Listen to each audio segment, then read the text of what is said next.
महाराष्ट्र में बीजेपी ने शुरू किया ऑपरेशन लोटस। महाविकास आघाड़ी सरकार को गिराने की कोशिश। बागी हुए शिवसेना विधायक और मंत्री एकनाथ शिंदे। शिवसेना का भी पलटवार। एकनाथ शिंदे को विधायक दल के नेता के पद से हटाया। आर पार की लड़ाई की तैयारी।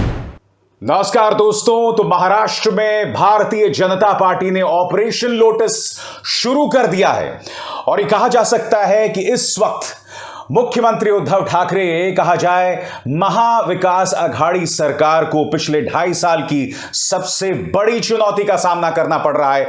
इतना बड़ा संकट कि अब सरकार गिर सकती है।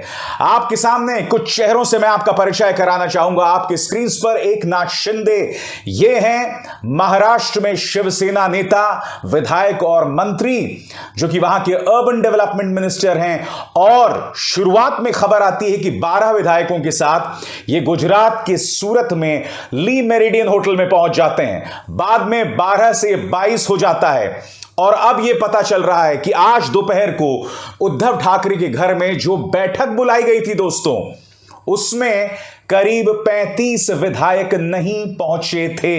यह अपने आप में एक बहुत ही बड़ी खबर है और जैसा कि मैं आपको बार बार बतला रहा हूं दोस्तों, ऑपरेशन लोटस अंजाम दिया जा रहा है। सबसे पहले मैं आपका परिचय कराना चाहूंगा वो कौन लोग हैं जो इस वक्त उद्धव ठाकरे सरकार को गिराना चाहते हैं। उन चेहरों से मैं आपका परिचय कराना चाहूंगा। आपके स्क्रीन पर यह हैं गुजरात भाजपा के अध्यक्ष CRR पाटिल और यह है देवेंद्र फडणवीस, पूर्व मुख्यमंत्री, जो कभी भी उस कसक को हटा नहीं सके कि वो महाराष्ट्र के दूसरे बार मुख्यमंत्री नहीं बने। मैं आपको बतलाना चाहूंगा कि पत्रकार सुधीर सूर्यवंशी ने इस बात की तस्दीक की है, इस बात की पुष्टि की है कि CRR पाटिल ही इस पूरे ऑपरेशन के पीछे हैं। आपके स्क्रीन पर वो क्या कह रहे हैं। गुजरात यूनिट के अध्यक्ष CRR पाटिल ही महाराष्ट्र में ऑपरेशन लोटस के पीछे हैं। पाटिल मराठा समुदाय से आते हैं और जलगांव जिले से हैं। वो भारतीय जनता पार्टी के केंद्रीय नेतृत्व से बहुत करीब हैं और यह बताया जा रहा है कि इस वक्त सूरत के अंदर जितने भी शिवसेना के विधायक हैं वो उनसे संपर्क में हैं। अब मैं आपको बतलाना चाहता हूं दोस्तों कि ऑपरेशन लोटस क्यों अंजाम दिया जा रहा है। 2024 के लोकसभा चुनाव आने वाले हैं दोस्तों। भारतीय जनता पार्टी को जबरदस्त फंडिंग की जरूरत है और आप जानते हैं महाराष्ट्र देश का जो है, देश की वित्तीय नब्ज है, देश की इकोनॉमिक नब्ज है, फाइनेंशियल नब्ज है। किसी भी कीमत पर भारतीय जनता पार्टी वहां सत्ता में आना चाहती है और यह हमने देखा कोरोना की पहली लहर में किस तरह से पुरजोर कोशिश कर दी थी भारतीय जनता पार्टी ने कि किसी तरह से उद्धव ठाकरे सरकार गिर जाए। और अब एकनाथ शिंदे के बहाने, एकनाथ शिंदे के जरिए अब उनको एक बहाना मिला है। मगर शिवसेना का यह दावा है कि उनकी सरकार बच जाएगी। संजय राउत ने आज पत्रकारों के सामने एक प्रेस कॉन्फ्रेंस की। उन्होंने कहा कि मुझे इस बात पर हैरत नहीं है कि यह पूरा घटनाक्रम जो है गुजरात में हो रहा है, क्योंकि गुजरात में ही बैठकर मध्य प्रदेश की सरकार गिराई गई थी और राजस्थान की सरकार को गिराने का प्रयास किया गया था। दोस्तों, बड़ा प्रश्न, एकनाथ शिंदे उद्धव ठाकरे से नाराज क्यों हैं?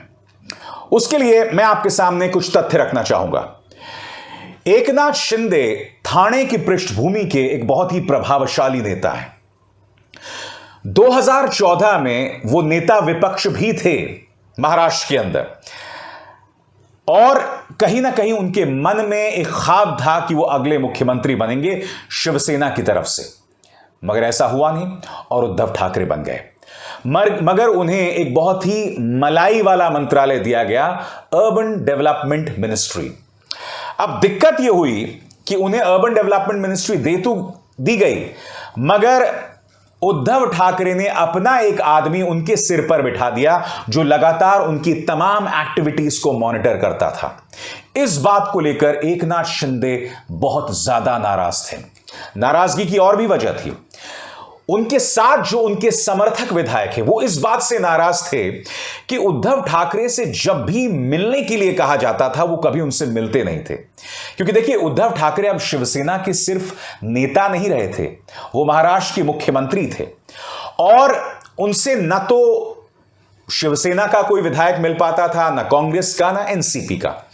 तीसरी शिकायत यह एकनाथ शिंदे की कि जो पैसे का फंड का एलोकेशन होता है, जो पैसा एलोकेट होता है अलग अलग मंत्रालयों को, एनसीपी के जो मंत्री थे उन्हें तो बहुत अच्छा खासा पैसा मिल रहा था क्योंकि वो मंत्रालय एनसीपी के पास था, शरद पवार के पास था, मगर शिवसेना के जो विधायक थे उन्हें कम पैसा मिल रहा था। तो ये तीन फैक्टर्स थे जिसके चलते उद्धव ठाकरे के खिलाफ उनकी नाराजगी बढ़ती गई। उद्धव ठाकरे के खिलाफ विधायकों का एक धड़ा खड़ा होता गया और एकनाथ शिंदे के साथ जाकर वो जुड़ गया। यही नहीं, अब दो और खबरें आ रही हैं। एकनाथ शिंदे ने यह मांग की है कि एनसीपी का और कांग्रेस का दामन छोड़ के बीजेपी में शामिल हुआ जाए। यह इस बात की पुष्टि करती है दोस्तों कि इस पूरे ऑपरेशन के पीछे भारतीय जनता पार्टी का हाथ है। इसलिए मैं कह रहा हूं कि ऑपरेशन लोटस के सूत्रधार ये दो व्यक्ति हैं, सीआरआर पाटिल और देवेंद्र फडणवीस, क्योंकि एकनाथ शिंदे ने स्पष्ट कर दिया है कि आपको भाजपा के साथ सरकार बनानी चाहिए। इससे पता चलता है वो क्या चाहते हैं। अब एक दूसरा जो विकल्प है सामने उभर कर आ रहा है कि वो चाहते हैं वो डेप्यूटी चीफ मिनिस्टर बन जाएं। महाराष्ट्र में पहले से एक डेप्यूटी चीफ मिनिस्टर हैं। कौन? अजीत पवार, जो कि एनसीपी की तरफ से हैं। इसके अलावा अगर Eknath Shinde deputy chief minister हो जाते हैं तो हायरार्की के हिसाब से वो पार्टी के नंबर 2 नेता हो जाएंगे और उद्धव ठाकरे नहीं चाहते कि उनके बेटे आदित्य ठाकरे के अलावा कोई भी व्यक्ति शिवसेना का नंबर 2 हो। अब ये उद्धव ठाकरे के सामने चुनौती है कि एक तरफ उनकी सरकार गिर रही है, दूसरी तरफ उनका पुत्र मोह है। वो क्या कदम उठाएंगे दोस्तों, ये पता चलेगा।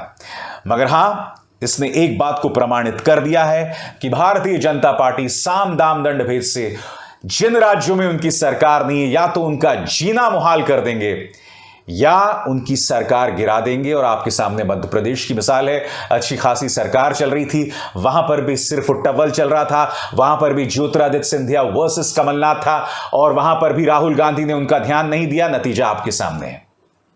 तो यकीनन भारतीय जनता पार्टी की भूख है ही। भारतीय जनता पार्टी जिस तरह से ईडी का इस्तेमाल अनिल देशमुख और नवाब मलिक के खिलाफ कर रहा है, अनिल परब के खिलाफ कर रहा है, यह तो हकीकत है।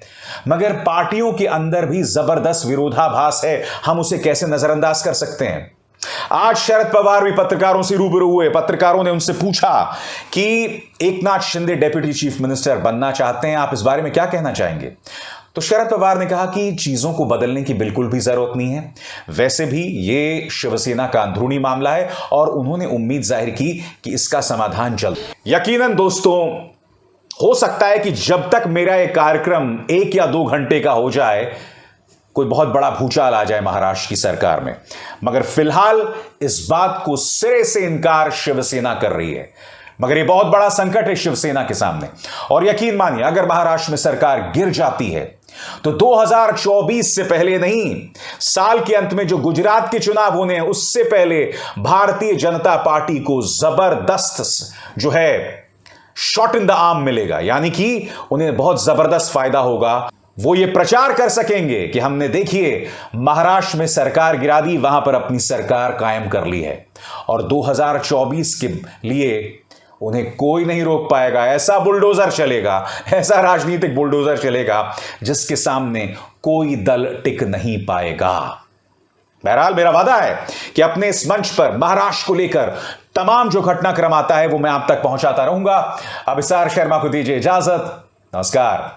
स्वतंत्र और आजाद पत्रकारिता का समर्थन कीजिए, सच में मेरा साथी बनिए। बहुत आसान है दोस्तों, इस ज्वाइन बटन को दबाइए और आपके सामने आएंगे ये 3 विकल्प, इनमें से एक चुनिए और सच के इस सफर में मेरा साथी बनिए।